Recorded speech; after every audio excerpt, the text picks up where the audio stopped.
Hello everyone. कैसे हो आप सब। आज हम करने वाले हैं आयनिक इक्विलिब्रियम के सबसे इम्पॉर्टेंट 10 या 11 न्यूमेरिकल, जिससे मोरलेस आपको चांस है कि मैक्सिमम चांस है कि इसी से आपको एग्जाम में न्यूमेरिकल आ जाए।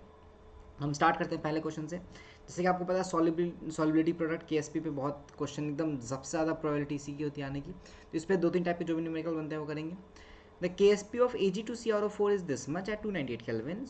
Solubility in mole per liter of Ag2CrO4 in 0.1 molar AgNO3। तो देखेंगे आपको जिसकी सॉलिबिलिटी दी हुई है ना, Ag2CrO4 को पहले उसके लिखो Ag2CrO4। ये किस तरीके से जाएगा, 2Ag plus plus CrO4 2 minus, है ना। अब देखेंगे हमें इनसे मतलब होता है ना। तो ये है 2s, ये है s, ठीक है। अब इसको आपने किस में डाला है, 0.1 मोलार AgNO3। तो ये जो AgNO3 है ये कंप्लीटली डिसोसिएट करेगा Ag plus plus NO3 minus में। तो ये 0.1 और ये 0.1 बनेगा। तो बहुत इंपॉर्टेंट क्वेश्चन है, सेम टाइप का क्वेश्चन 2020 में भी पूछा गया और चांस है कि फिर से पूछा जाएगा क्योंकि बहुत इंपॉर्टेंट है ये। अब यहाँ से भी जब 0.1 मोलर आ रहा है तो आपको यहाँ पे ऐड करना पड़ेगा इसको 0.1 मोलर, है ना।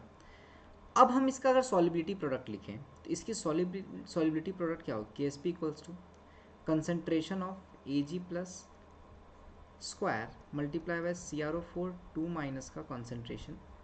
अब Ag प्लस क्या है 2s plus 0.1 square multiply by s। अब देखिए क्या होता है कि ये जो s की वैल्यू होती है वो बहुत छोटी होती है। अभी हम देखेंगे सॉल्व करके s की वैल्यू कितनी छोटी आती है। तो 0.1 के रेस्पेक्ट में इसको इग्नोर कर देते हैं, तो s को इग्नोर कर सकते हैं, 2s को भी कर सकते हैं।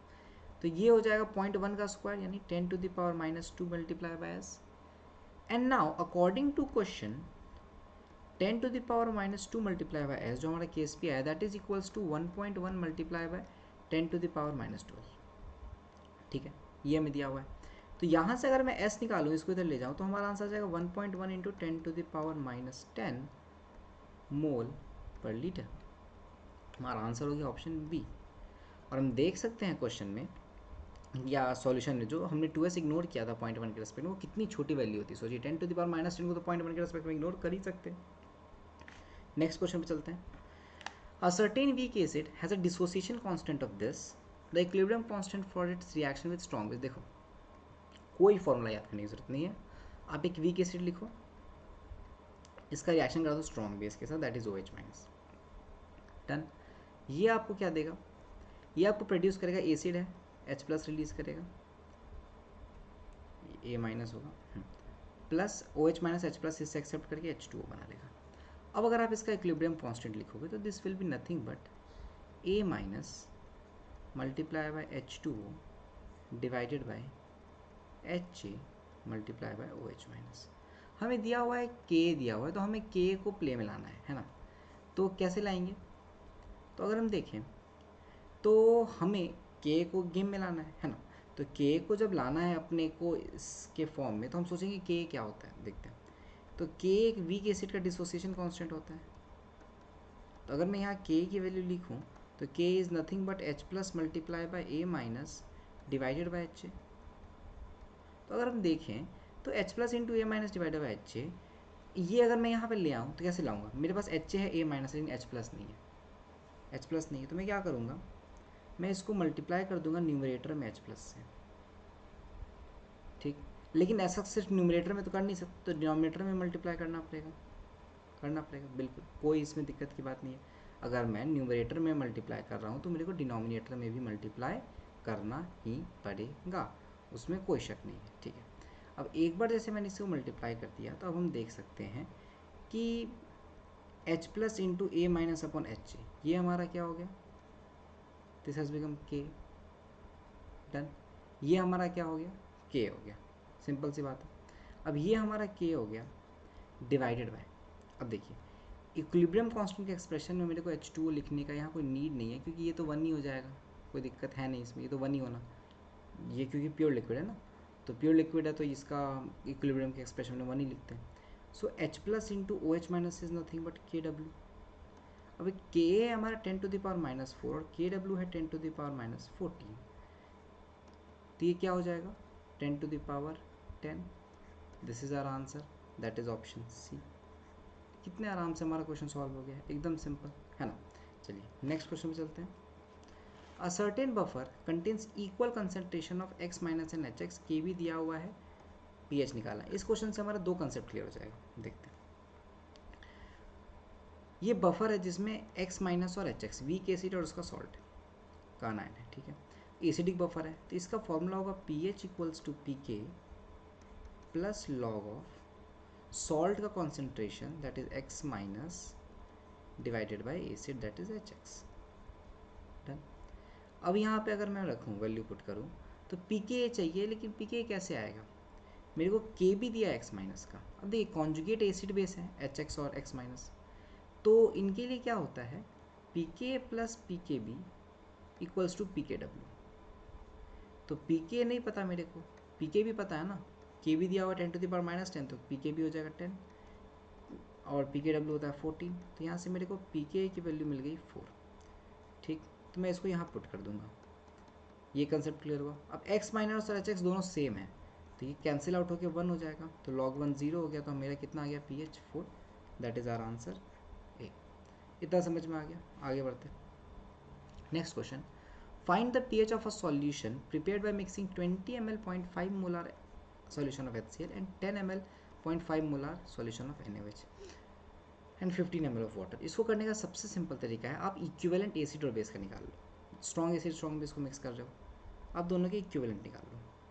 तो number of equivalent of H plus is equals to number of equivalent of H plus equals to molarity volume में दिया हुआ है, तो मोलारिटी है ना। हम ऐसा करते हैं इसको मिली इक्विवेलेंट में करते हैं, आसान होगा, ml है, क्यों फालतू का लीटर में चेंज करना, है ना। तो इसको मिली इक्विवेलेंट में करते हैं, मिली इक्विवेलेंट में करते हैं, ठीक है। तो molarity volume into N factor, ठीक। तो ये हो जाएगा आपको 25 इंटू 0.5 दैट इज़ 125 और ये 12, ये हो जाएगा आपको 12.5 मिली इक्विवेलेंट, ठीक है। और वैसे ही मिली इक्विवेलेंट हम OH माइनस का निकालें तो दैट विल बी, ये है मिली इक्विवेलेंट। डन। उसी तरीके से अगर हम NaOH का निकालें तो उसमें OH माइनस कितना होगा, molarity that will be mixing this much this 0.5 molar 10 ml, N factor एक OH माइनस रिलीज कर सकता है 1, तो इसका हो जाएगा 5 मिली इक्विवेलेंट। हम देख सकते हैं H प्लस का ज़्यादा है ना, H प्लस का हमारा ज़्यादा है, इतनी बात हमें क्लियर हो रही, ठीक है। हम कौन से क्वेश्चन पे हैं, हमने 1 2 3 चौथे क्वेश्चन पे, ठीक। तो हमारा क्या है, आपको OH माइनस का इक्विवेलेंट कम है as compare to H plus, यानी जब न्यूट्रलाइजेशन रिएक्शन होगा तो इसका 5 इक्विवेलेंट इसके 5 को न्यूट्रलाइज करके ख़त्म कर देगा, जो बचेगा उसके वजह से कंसंट्रेशन या pH pOH जो भी होगा वो आएगा। तो हम देख सकते हैं H प्लस ज़्यादा है, तो number of equivalent of H plus is greater than number of equivalent of OH minus, तो फाइनली सॉल्यूशन में H प्लस बचेगा। तो H प्लस का कंसंट्रेशन निकालेंगे 12.5, उसमें से 5 माइनस कर देंगे, OH उतना कंज्यूम कर देगा उसका, डिवाइडेड बाय, ध्यान रखना टोटल वॉल्यूम 25 10 15 दैट इज़ 50, तो ये हो जाएगा 7.5/50। डन। इसको आप सॉल्व करोगे तो ये कैंसिल आउट होगा, 2.5 में 3/20, इसका आप जब pH निकालोगे तो it will be minus log of 3/20, it will be minus log 3 minus log 20 that is log 20 minus log 3। इसको सॉल्व करते हैं तो log 20 को हम लिख सकते हैं log 2 इंटू log 2 20 को 2 इंटू 10, तो log 2 plus log 10 minus log 3, तो it is nothing but log 2 is 0.3, log 10 is 1, log 3 is 0.47, तो ये हो जाएगा 1 में से आपको 0.17 के अराउंड माइनस होगा तो 0.83 के अप्रॉक्स आएगा, तो आवर आंसर इज सी। समझ में आ गया आपको। नेक्स्ट क्वेश्चन चलते, चलिए।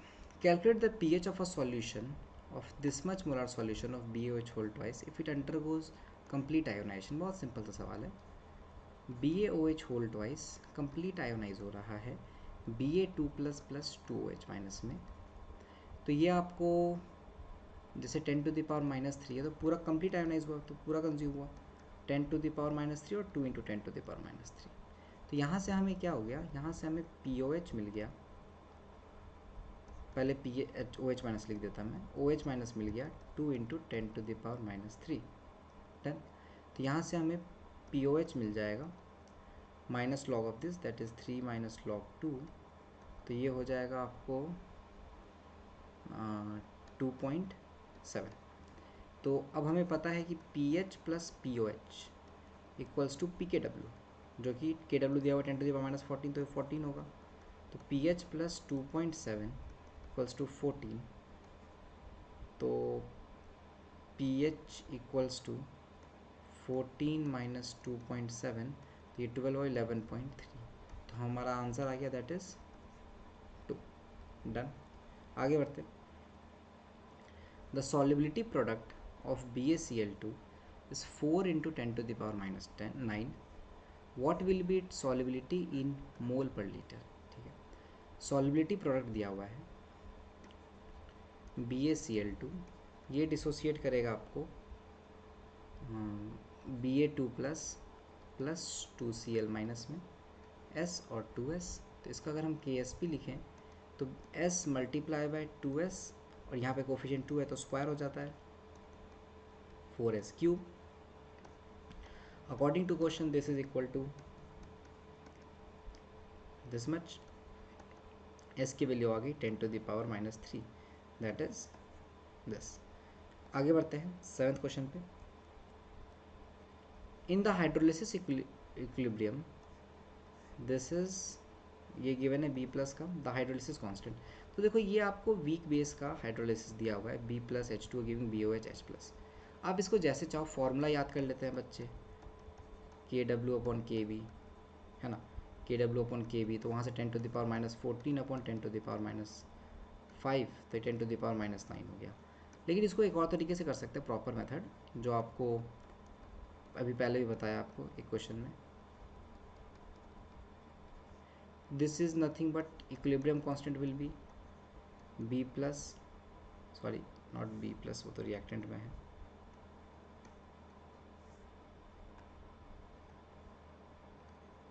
BOH × H+ divided by B+, H2 होगा तो बन ही जाएगा। अब हमें दिक्कत क्या है, हमें BOH का जो इक्विलिब्रियम कांस्टेंट होगा KB, वो होगा B++ OH-, तो यहाँ से KB का एक्सप्रेशन होगा B+ × OH- divided by BOH।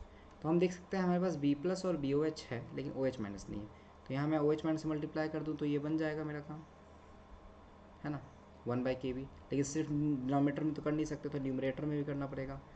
ये बन गया KW, तो फिर से देखिए वही आ गया KW/KB 10⁻⁻14 / 10⁻⁵ 10⁻⁹। तो फिर से आंसर आ गया। अब जो मेथड डायरेक्ट फॉर्मूला यूज़ करना चाहो कर लो, नहीं तो ऐसे भी कर सकते हो, कोई दिक्कत, आप पे डिपेंड करता है। चलिए आगे बढ़ते हैं। Which of the following is the conjugate base of OH-। Conjugate base बोला, अब जब भी कॉन्जुगेट बेस बोले तो उसका उल्टा काम कराओ, एसिड वाला काम कराओ। तो एसिड क्या करता है, H+ रिलीज कर देता है, बस। कॉन्जुगेट एसिड बोलता है बेस वाला काम कराते हैं, H+ एक्सेप्ट करा देते हैं। ठीक है, आगे बढ़ते हैं। चलिए, what will be the pH of 0.1 molar NaCN if K दिया हुआ है HCl। सबसे पहले देखो क्या है, NaCN एक स्ट्रॉन्ग बेस और वीक एसिड का सॉल्ट है। इसके लिए सीधा सीधा फॉर्मूला आ जाता है pH का, half PKW + PK + log C। Simple सा फॉर्मूला, हाफ PK। अब ये आपका वीक बेस और स्ट्रॉन्ग एसिड रहता तो PK की जगह PKB आ जाता है, प्लस की जगह साइन चेंज। तो वो सब आपको 3 केसेस हैं, वीक एसिड स्ट्रॉन्ग बेस का salt, weak base strong acid का सॉल्ट, और वीक एसिड वीक बेस इसका सॉल्ट। ठीक है, तो तीनों का फॉर्मूला आपको पता होना चाहिए। ये वीक एसिड और स्ट्रॉन्ग बेस का है, तो PKW 14, PKA will be, K दिया हुआ 10⁻⁻6, तो PK will be 6, then log C, concentration is 0.1, तो log C विल बी -1, तो 19/2 विल बी 9.5। आंसर आ गया हमारा बी। आगे चलते। The solubility of PbF2 is this much, what is the solubility product. यहाँ बच्चे क्या गलती करते हैं, बहुत इंपॉर्टेंट क्वेश्चन है, देखेंगे। PbF2 जाता है हमारा Pb2 प्लस 2F माइनस में, ठीक है। अब ये S और 2S, ठीक, तो सॉल्युबिलिटी प्रोडक्ट क्या होगा हमारा, S multiply by 2S, coefficient 2 है तो स्क्वायर, इसका कोफिशिएंट 1 है तो 1 ही रहेगा पावर में, तो 4S क्यूब। अब बच्चे यहाँ पे इसकी वैल्यू पुट कर देते हैं, लेकिन आप ये नहीं पुट कर सकते। क्यों नहीं पुट कर सकते, क्योंकि ग्राम पर लीटर है और यहाँ जो S होता है ये मोलैरिटी होती है, मोल पर लीटर होता है। तो आपको S की वैल्यू निकालनी पड़ेगी, दैट विल बी 0.46 ग्राम है ना, तो उसको मोलर मास से डिवाइड दे दो, ये हो जाएगा आपको मोल पर लीटर। अब इसको आप यहाँ पुट करोगे, 4 multiply by 0.46 by 245 to the power Q, और इसको जब आप सॉल्व करोगे तो आपका आंसर आ जाएगा 2.6 multiply by 10 to the power -8। समझ में आ गई बात। तो आपको क्या करना था, आप S की जगह मोल पर लीटर वाली यूनिट पुट करोगे। ग्राम है तो ग्राम को, मास को मोलर मास से डिवाइड करने पर मोल आ जाता है। तो आगे बढ़ते हैं, सॉल्व कर लेना खुद से, कोई इशू नहीं है। कोई दिक्कत है तो कमेंट सेक्शन में बता सकते हो। What will be the approximate degree of dissociation of this much NH4OH solution? Degree of dissociation पूछा गया, तो NH4OH कैसे डिसोसिएट कर देगा, हमेशा रिएक्शन लिखना चाहिए, NH4 प्लस OH माइनस, तो ये होता है आपका C minus C alpha C alpha C alpha. तो यहाँ से अगर KB निकाला जाए तो KB will be C alpha square, done, KB will be C alpha square upon 1 minus alpha, तो अल्फ़ा एक नेगलेक्ट कर देते हैं 1 के रेस्पेक्ट में, तो C अल्फ़ा स्क्वायर। अब KB निकालना है, तो हमें PK भी दिया हुआ है, तो यहाँ से KB हो जाएगा 10 टू द पावर -4.7। तो इसको इस तरीके से ब्रेक करते हैं कि आपको डेसिमल वाला पार्ट पॉजिटिव हो। इसमें क्या कर सकते हैं बताओ, +5 -5 कर दो, तो एक -5 रह गया और +5 से ये 0.3 बन गया। अब ये क्या 0.3 किसका लॉग होता है वो सोचो, तो 0.3 होता है 2 का लॉग, तो ये 2 हो जाएगा, यानी आपको KB is 2 into 10 to the power -5, that is equal to C is 5 into 10 to the power -3 into alpha square. यहाँ से अल्फ़ा स्क्वायर की वैल्यू आ जाएगी 2/5 into 10 to the power -2, that is nothing but 4 multiply by 10 to the power, ये हो जाएगा आपको, ये गया -2, ये हो गया 4, ये हो जाएगा 10 टू द पावर -3, डन। अब इसका आपको अंडर रूट कर देना है ना। अब इसका आपको अंडर रूट कर देना है, तो alpha equals to root under 4 multiply by 10 to the power -3, इससे अल्फ़ा आ जाएगा। फिर आपको परसेंटेज अल्फ़ा निकालने के लिए जो आपकी वैल्यू आई है root under 4 multiply by 10 to the power -3, इसको आप क्या करोगे, इसको मल्टीप्लाई कर दोगे 100, सिंपल सॉल्व हो जाएगा। इसका अंडर रूट निकालने के लिए आप इसको 4/1000 भी लिख सकते हो, 4 का अंडर रूट 2 हो जाएगा सिंपल, और 1000 का अंडर रूट कर दोगे तो आपको आंसर आ जाएगा, ठीक है। दिस इज़ परसेंटेज अल्फ़ा, और ये आंसर आ जाएगा आपको 6.32% अप्रॉक्सीमेट पूछा है ना। तो उम्मीद है आपको क्वेश्चन समझ में आया होगा, है ना। तो फिर इतने क्वेश्चन अगर आप कर लेते हो तो आपका मोरलेस पूरा आईएनए कवर हो जाएगा, है ना। मैक्सिमम जो टाइप के क्वेश्चन आते हैं वो सारे कवर हो जाएंगे। अब फिर मिलते हैं नेक्स्ट वीडियो में एक नए फिजिकल के चैप्टर के साथ। तब तक के लिए bye bye, take care. Video पसंद आई तो लाइक शेयर सब्सक्राइब करना नहीं भूलना। बाय बाय, जय हिंद।